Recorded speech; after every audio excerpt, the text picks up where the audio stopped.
selalu diberi kesehatan dan senantiasa dalam lindungan Allah SWT. Amin. Hari ini, tepat pada tanggal 25 November tahun 2021, kita, seluruh warga Indonesia, tengah memperingati hari yang sangat penting, hari yang sangat istimewa, yaitu Hari Persatuan Guru Republik Indonesia atau Hari Guru. Nah, pada momen ini saya Hanastafika Ananda Putri beserta rekan-rekan saya Ima Lutfiana dan Pringis Adela akan mewawancarai salah satu seorang pendidik yang ada di madrasah kami. Baik, langsung saja. Di sini kami sedang bersama dengan Bu Sinta Agustina. Beliau merupakan salah satu guru yang ada di MTS kami ini. Nah, di sini Bu Sinta akan berbagi kisah perjalanan beliau ketika sebelum menjadi seorang guru atau seorang pendidik dan ketika sesudah mengabdi sebagai seorang guru. Langsung saja Bu Sinta untuk pertanyaan yang pertama. ya. Sudah berapa lamakah Bu Sinta mengabdi sebagai seorang guru atau pendidik? Ya, baik. Terima kasih atas waktunya. Saya mengabdi di madrasah ini sekitar 14 tahun ya, dari tahun 2007. Itu awal mula saya menjadi seorang pendidik itu tahun 2007. Dulu awalnya tidak hanya di sekolah ini saja, saya bahkan double. Ya, jadi di sini dan di sekolah di lembaga lain. Itu kurang lebih 3 tahun pertama gitu ya. 3 tahun pertama dari tahun 2007 sampai 2010 itu saya dua lembaga, mengabdi di dua lembaga. Kemudian saya karena padatnya kesibukan dan sulitnya mengatur jadwal, akhirnya saya memutuskan untuk konsen dan fokus di madrasah ini saja dan melepas yang satunya. Nanti di MTS ini sudah dari 2007, 14 tahun ya. Lalu bagaimana proses Ibu saat sebelum mengabdi menjadi seorang pendidik hingga sekarang sudah menjadi seorang pendidik? Proses ya. Memang semua manusia itu berproses gitu ya. Awalnya dulu saya itu tidak ada terbesit untuk jadi seorang guru gitu ya. Dulu waktu kuliah nih ya, saya ceritakan waktu kuliah. Saya mengambil jurusan, ada 2 pilihan dulu ya, komunikasi, satunya bahasa Inggris. Karena saya memang suka bahasa Inggris, saya pilih bahasa Inggris juga gitu ya. Tapi saya nggak menyangka itu kalau bahasa Inggris itu FKIP gitu ya, maksudnya jurusan untuk ke pendidik gitu. Nah, pilihan pertama saya itu komunikasi. Kalau nanti komunikasi nggak lolos, maka saya bahasa Inggris. Itu ternyata Allah menakdirkan bahwa saya ada di bahasa Inggris. Gitu. Nah otomatis karena ini FKIP, keluar dari maksudnya lulus kuliah itu langsung bisa jadi seorang guru. Ya itulah awalnya gitu ya. Dan berada di sini itu karena saya ikut suami gitu ya. Nah, saya ikut suami terus melamar di madrasah ini, alhamdulillah langsung diterima waktu itu ya.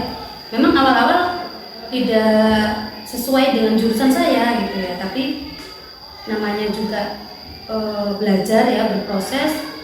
Jadi mapel apapun yang saya terima waktu itu ya sudah saya jalani. Kita belajar. Jadi siswa ataupun guru itu sama-sama berproses, sama-sama belajar. seperti itu. Jadi tidak yang kita sukai aja gitu ya. Kita memang dituntut harus profesional seperti itu. Ya seperti itu kira-kira. Dan tentunya menjadi seorang pendidik itu tidak mudah dan harus dipenuhi dengan kesadaran. Dan pastinya ibu seringkali mengalami kejadian-kejadian selama menjadi guru. Mungkin bisa diceritakan apa saja pengalaman-pengalaman yang kurang menyenangkan bagi ibu selama menjadi guru. Iya betul ya. Jadi guru itu memang sebagian besar orang itu memandangnya sepertinya enak gitu ya. Berangkat pagi, pulangnya nggak sampai sore gitu, maksudnya hanya setengah hari, kadang seperti itu sudah bisa pulang lagi, sudah bisa mengurus anak, mengurus keluarga. Tetapi pada kenyataannya di dalam proses menjadi seorang guru atau pendidik itu banyak suka duka lah gitu ya. Kalau untuk yang hal-hal yang tidak menyenangkan, ketika menghadapi seorang murid yang tidak seperti yang kita harapkan, memang siswa itu kan berangkat dari latar belakang yang berbeda-beda, dari keluarga yang berbeda-beda. Ada yang broken home, ada yang keluarganya baik-baik saja.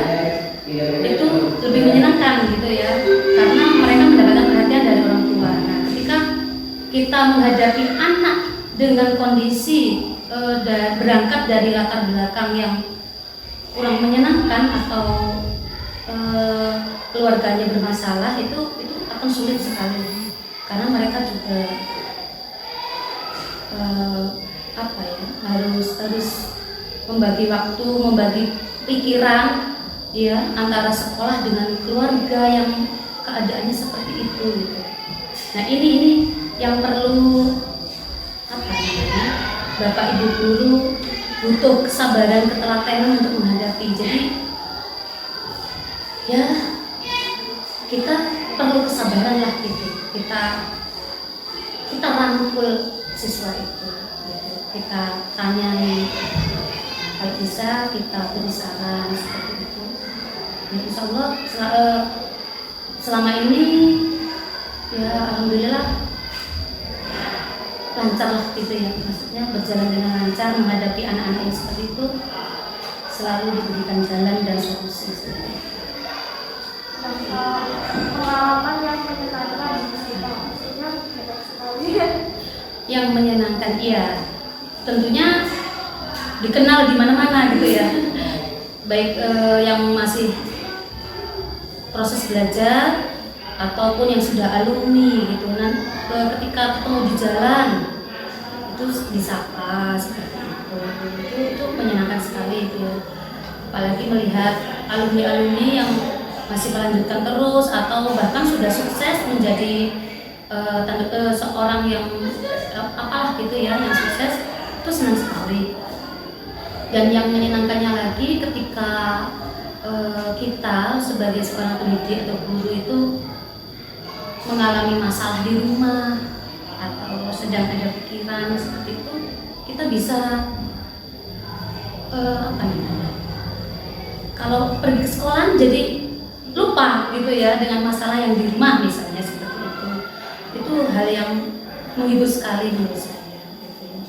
Itu menyenangkan sekali melihat anak-anak semangat belajar, tertawa seperti itu dengan teman-temannya, itu sebagai pelipur lara gitu ya.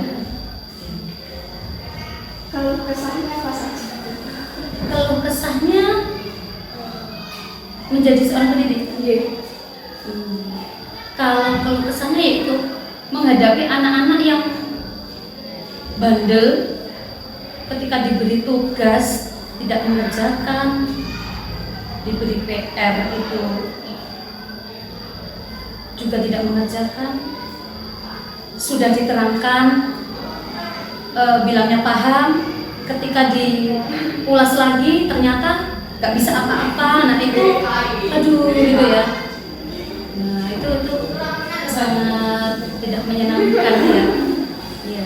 Tapi memang ya seperti itu, karena anak-anak berangkatnya dari berbagai karakter gitu. Kesannya seperti itu. Bagaimana cara ibu menyikapi hal-hal yang kurang enak mungkin dari anak-anak ibu ketika diajar atau mungkin anak yang melanggar etika? Ya kita kembalikan lagi kepada, kan sekolah punya peraturan, ya punya tata tertib yang harus dipatuhi baik guru ataupun muridnya gitu. Nah kita kembalikan lagi ke tata tertib tadi. Nah ketika anak-anak ada yang melakukan penyimpangan dari aturan, ya kita terapkan itu aturan yang berlaku di sekolah seperti itu. Jadi semuanya harus bekerja sama, elemen dari sekolahan itu harus bekerja sama untuk menerapkan peraturan yang sudah disepakati bersama seperti itu. Jadi anak tahu, oh ini salah, oh ini benar. Kalau salah ada sanksi. Nah, seperti itu. Harus tahu posisi masing-masing sebagai anak, ini sebagai guru. Nah seperti itu. Lalu bagaimana cara Bu Sinta untuk membagi waktu antara keluarga dengan menjadi seorang pendidik? Iya. Caranya ya harus pintar-pintar. Kita bagi waktu. Kita kan sudah ada jadwal seperti itu. Kemudian ini pengalaman saya ya. Kira-kira 3 tahun yang lalu itu karena ya apa? Kita harus sebagai seorang guru harus profesional lah gitu ya. Walaupun kadang juga sempat membuat apa ya, berlawanan kadang itu ketika ada masalah di rumah atau anak sakit. Nah itu saya pernah mengalami ini 3 tahun yang lalu kalau nggak salah. Anak saya yang kedua itu umur 3 tahun, itu sedang sakit panas dan tidak mau ikut siapa-siapa, maunya ikut dengan mamanya. Sedangkan saya ada tugas mengajar. Ini bagaimana gitu ya? Karena saya sebisa mungkin untuk tetap berdedikasi, tetap bertanggung jawab dengan pekerjaan saya. Akhirnya ya sudah, sebagai seorang ibu juga sebagai seorang pendidik itu saya kerjakan sekaligus dalam satu waktu. Jadi anak saya bawa, yang lagi sakit saya bawa, saya gendong. Kemudian ketika mengajar di kelas pun anak saya juga saya gendong. Kita sakit ya, alhamdulillahnya anak saya waktu itu tidak rewel gitu ya. Jadi waktu itu panas sekali badannya dan saya juga tetap menjalankan sebagai seorang pengajar, tetap mengajar di kelas gitu, dengan menggendong anak saya yang sakit. Itu luar biasa, apa ya, wah berat sekali sebenarnya itu. Tapi memang saya harus bertanggung jawab juga gitu dengan pekerjaan saya. Lalu apa saja alasan itu menjadi seorang pendidikan? Mohon maaf pendidikan. Menjadi pendidik kan dikenal haknya itu sedikit. Gajinya? Kesejahteraannya juga kurang. Iya. Terus alasannya apa menjadi seorang pendidik? Pertama, karena memang awalnya ya ini kembali lagi ke niat ya. Awalnya saya memang karena saya suka dengan mata pelajaran, dengan jurusan yang saya pilih ketika kuliah. Kemudian awalnya memang untuk kebutuhan sehari-hari gitu ya, membantu suami memperoleh penghasilan seperti itu awalnya. Kemudian karena ya sama-sama belajar, semua berproses, itu nggak terasa ya, walaupun gajinya sedikit. Waktu itu awal mula saya mengajar itu hanya dibayar 30.000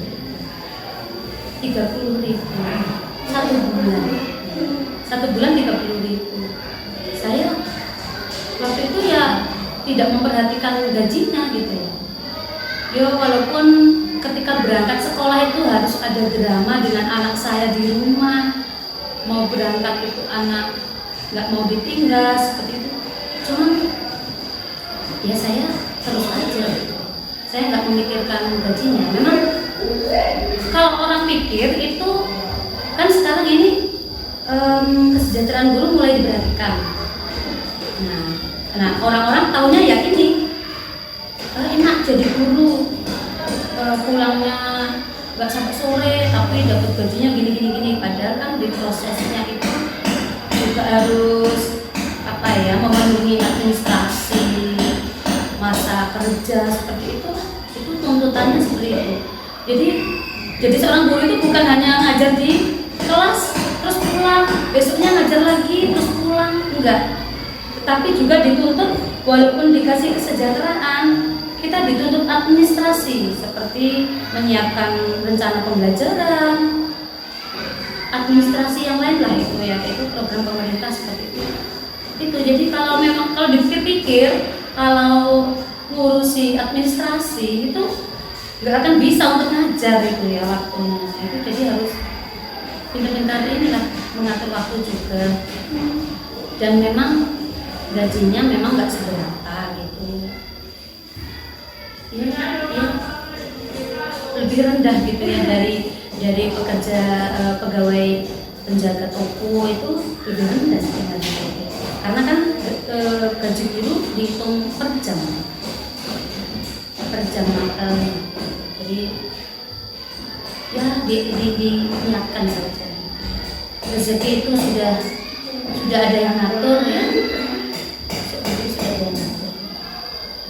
Mungkin ada beberapa pesan yang ingin disampaikan kepada murid-murid ibu atas caranya. Ya, pesan saya tetap semangat belajar, pantang menyerah, belajar terus karena belajar itu tidak mengenal usia, ya. Belajar itu tidak mengenal waktu, kapanpun, dimanapun, usia kita berapapun, bahkan sampai ke liang lahat ibaratnya itu kan ada itu ya. Itu slogannya seperti itu. Kita tetap diharuskan belajar. Belajar itu kan tidak harus di sekolah. Belajar itu banyak sekali.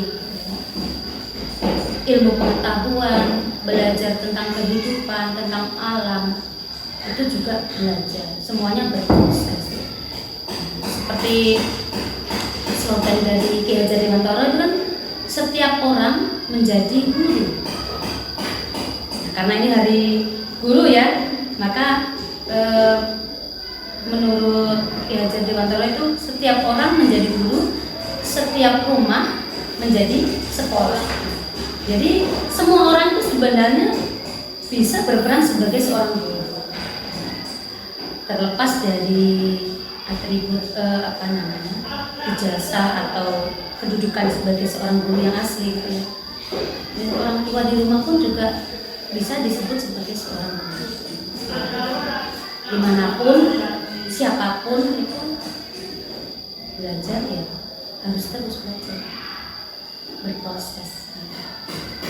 Proses ya, setiap kehidupan itu ada proses dan setiap proses harus ada progres, harus ada kemajuan. Itulah yang namanya belajar. Jadi belajar terus, semangat terus, pantang menyerah, itu kuncinya seperti itu. Sangat menginspirasi sekali kisah-kisah perjalanannya, bisa kita jadikan sebagai sebuah motivasi teman-teman agar kita lebih semangat lagi untuk meraih cita-cita apapun yang kita inginkan, karena tidak ada yang instan. Iya betul. Proses. Bahkan mie instan, yang katanya mie instan itu perlu proses, harus dimasak dulu kan sebelum dimakan. Nah itu jadi semuanya nggak instan, betul. Terima kasih Mas Sinta. Sama-sama. Sudah rela meluangkan waktunya berbagi kisah pada kami. Tentunya sangat bermanfaat sekali, dan jika ada kata-kata yang kurang berkenan dari kami mohon maaf yang sebesar-besarnya. Semoga Bu Sinta dan seluruh guru-guru senantiasa diberi dikelilingi keberkahan, Amin. diberikan kemudahan, Amin. kesabaran dalam hal apapun, Iya, iya. serta selalu bahagia dunia akhirat. Amin. Ya, kalian juga semangat belajar terus ya. Demikian, Oke. terima kasih. Ya, sama-sama. Saya juga minta maaf jika ada kata-kata yang kurang berkenan ya. Oke. Sekian dari kami. Bila ada salah kata, kami mohon maaf sebesar-besarnya. Akhirnya billahi taufiq wal hidayah. Wassalamualaikum warahmatullahi wabarakatuh.